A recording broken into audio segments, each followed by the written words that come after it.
Hi friends, did you miss me? Okay, so I'm back. It's been a while since I sat down like this to make a video, and the year 2024 is coming to an end, a time for us to reflect.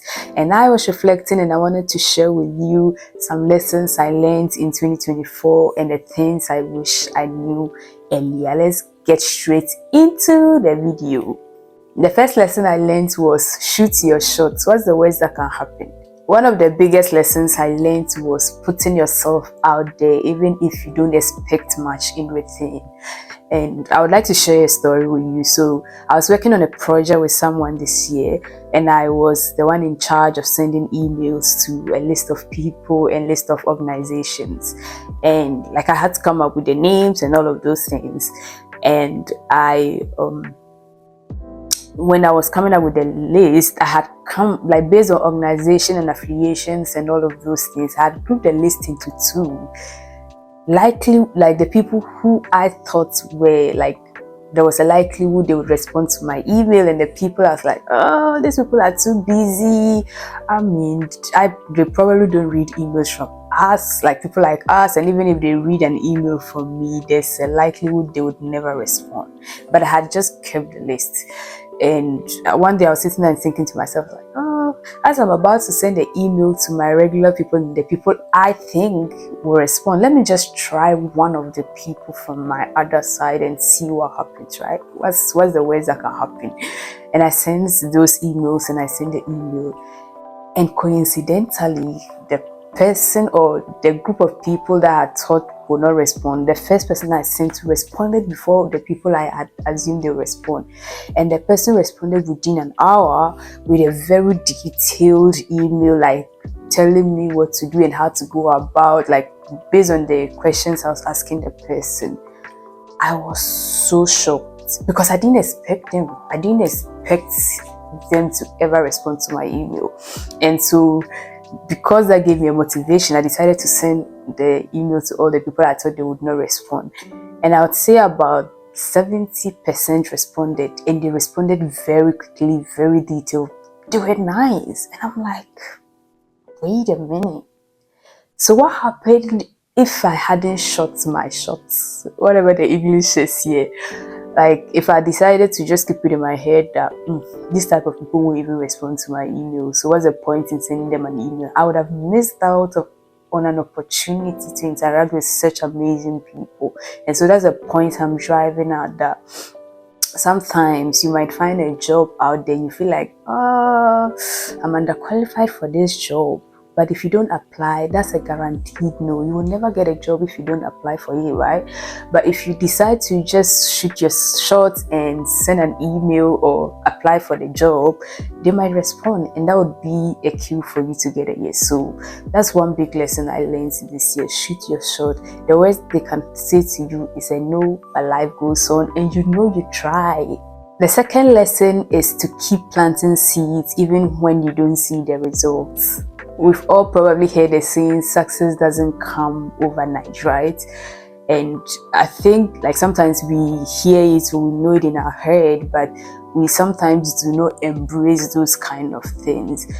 You might embark on a project to, like, maybe you started a business and you are so ambitious about it, and like you start the business thinking by the time the year ends or by the first quarter, I'm going to make this profit or I'm going to start selling this. And you start the business and 3 months time you haven't even sold one thing, and sometimes it's discouraging. But I have learned this year based on things I have done that's like keep planting the seeds even sometimes when you don't see the results.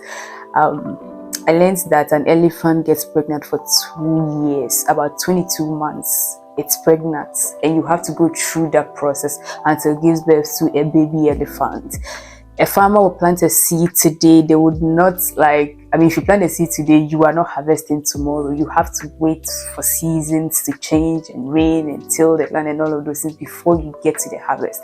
And so life these days, I don't know, because of the fast life and the fast world we are living in, usually we want to plant seeds today and harvest tomorrow, which doesn't really happen like that in the real world. So I've learned that keep planting seeds when you don't see the results. The next lesson I learned was be anxious for nothing, but if you feel anxious, pray about it, right? So I'm a Christian, and you see in the Bible, be anxious for nothing, don't worry about tomorrow. But sometimes we are humans and life just gets in the way, and I promise this year has been a lot. And sometimes you don't even know. By the time you know, you are feeling anxious and you're shaking and you are afraid about school, about life, about so many other things. And be anxious for nothing is like the bench line. But if you begin to feel that you are getting anxious about something, one of the easiest way to get rid of that anxiety is actually to pray about whatever it is that is keeping you anxious. And that's a lesson I think I would keep for the rest of my life, not just 2024. Pray about the anxieties. Like, there's no point sitting down and worrying and crying. I mean, yes, there are times where crying helps, right? But there's no, to an extent, like if you sit there and worry too much, you end up getting depressed and all of those things. But immediately you feel like you are getting anxious about something, if the next move or the next step you take is to pray about it, I promise your life will be a little more easier than it is right now. So that's one thing I learned this year, and it's been very helpful to me, and I wanted to share. The next lesson is your excuses are valid, but they won't help you. I can give a lot of excuses, and sometimes I'll give tangible, weird, nice excuses, but they are not valid. For example, let's talk about going to the gym and working out. I can literally count the number of times I've been to the gym this year, and I gave literally good excuses. I don't like morning gym. That's my first excuse. I do not like morning gym at all. I don't have time in the morning. I have a morning schedule I like to stick to, and I don't know how to bring going to the gym to come and fit into that morning schedule. So my excuse is I do not like morning gym. And there's an option to go to the gym in the evening, and I had to come up with another excuse again that it gets dark early and I don't want to be walking in the dark. I'm just a girl, blah blah blah, and it's cold too in the evening, all those things. And it's been one excuse after the other, every day, every week, every month, and 2024 is ending, and I wish I had been consistent in the gym, but I gave a lot of excuses. As much as my excuses were valid, are they not valid? Is it not cold in the morning? Is it not dark in the evening? They are valid excuses, but they won't help me, right? If I really want to be somebody who wants to work out, like, I need to find a way to put away those excuses, even if they are valid, to come up with like a solution. And most of us, when it comes to aspects of our lives, we give excuses. Like, it's always easy to find something to like fill in an excuse. It's always very easy to just find something to be like, I'm not the one, I don't have time for this, maybe next time, my life is busy right now, it's a lot to, and then just move on. But as much as those excuses are valid, it won't help you. It won't really help you achieve your goals or whatever it is you want to achieve in your life. So in 2025, at least push away those excuses. That's what I'm telling myself. That's what I learned. And as I'm reflecting on these things, is to help me ensure I have a better 2025. So excuses are valid, but they won't help you. So push them aside and get to work. My next point is to pay your ignorance tax as fast as possible. And what does that even mean? This year, I realized that the faster I confront what I do not know, the faster I would get to achieving my goals. And usually, for example, I cannot make $1 million right now because I don't know how to make $1 million. I do not have the skills or the knowledge on how to make $1 million.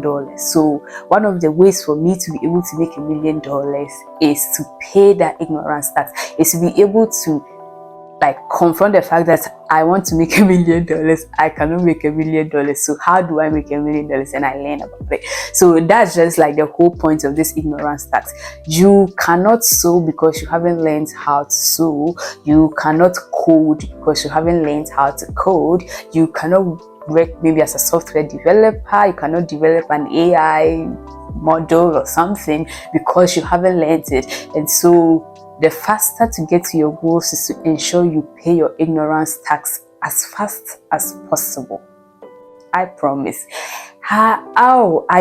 This is like, if you won't take anything away from me, take this point. Every day when you wake up, be like, how fast can I clear off like certain areas of my life that I'm very ignorant about? How fast can I learn to get knowledge about these areas, right? Because you don't just wake up and you know everything. And most of us, the things that are restricting us is because we do not know how to do certain things. We don't have the skills, we don't have we don't have the skills. Even if it's a language skill, maybe I could have been a translator for Spanish or French, but I do not know how to speak Spanish and French. If I learn it, I'm paying my ignorance tax. If I learn how to write a book, I'm paying my ignorance tax by being a writer. So pay your ignorance tax as faster as possible. So the more you confront the things you do not know and learn, the closer you would be towards your goals. And the next point is protect your ignorance. It seems like how can you say pay ignorance tax and you are also saying protect your ignorance? But stay with me, I'm going to explain. If you notice, we live in a world where there's just so much information out there. Look at today. If you want anything, you can just go Google and you will find information on almost everything there is, whether it's accurate or not, but there's information out there for everything. And learning to protect your ignorance is being able to guard what your ears hear and what your eyes see and what your mind sees, and like ensuring that not everything that is thrown out there gets to you. That is what I mean by protecting your ignorance. And I'm going to give an example. When we were growing up and we used to watch movies, there's a scene will come into a movie where you will literally just jump because you can't watch those scenes. But when you see it once and see it twice, the next time you're watching a movie and see a scene like that, it becomes normal to you because you have seen it before. And so it begins to become a normal thing. And that's how, for example, the media, like movie industry, music industry, and those things have been able to literally get people to slowly adopt into such a life that has become like the new norm. And so if you do not protect your ignorance, where you are like, there are certain topics I do not know and I don't want to know about it, this is not a place for see finish. Like, I am protecting my ignorance. If you ask me about certain things, I don't know, I don't want to see, I do not want to. That seems like somebody with a closed mind, but I promise you it will help you. I'm very active on social media, and there are certain things I see and I'm like, nope, I'm out of here. What I'm trying to get out is you don't have to consume everything that is popular. Be mindful of what is out there. Be mindful of your thoughts and the energy, because the things you see usually influence what you think about, right? And then when you begin to think about those things, like when you begin to think and dwell on those things, as a man thinks in his heart, so you see, and you begin to be like, this is not too wrong, this is not too bad. I mean, you don't like civilization. Be very open-minded, and you begin to go against your values as a person. I hope I've been able to explain this point well, because it's very dear to my heart. Protect your ignorance. The last point I want to talk about is that how do I put this? So if you focus on the good side of people, you keep seeing the good side of people, and if you focus on the bad side of people, then somehow you keep seeing the bad side of people. I'm not saying people are all good and people are all bad, right? But I noticed that, like, if you dwell on the fact that maybe someone hurts me in this way, and anytime I see them or anytime I see something about them, I just dwell on the negative part. I'll keep experiencing them doing those negative and bad things towards me. Oh, they didn't smile at me, they didn't greet me, they were rude, they said this about me, they did this. And somehow when you keep focusing on people are bad, you would keep experiencing bad people. But when you also at least focus that people are good. People can make mistakes, but people are good. You would notice that you get to experience good people, and people with good hearts, and the goodness of their goodness in people. And so yeah, that's one of the things I learned, that when you focus on the bad side of people, you'll find it, but when you dwell on the good side of people, you'll also find it. Would you like to share with me what you learned in 2024? Or maybe I'll pick it up into my 2025. And I hope you like this video. Share, comment, subscribe, and share with your friends. I'll see you next time. Bye.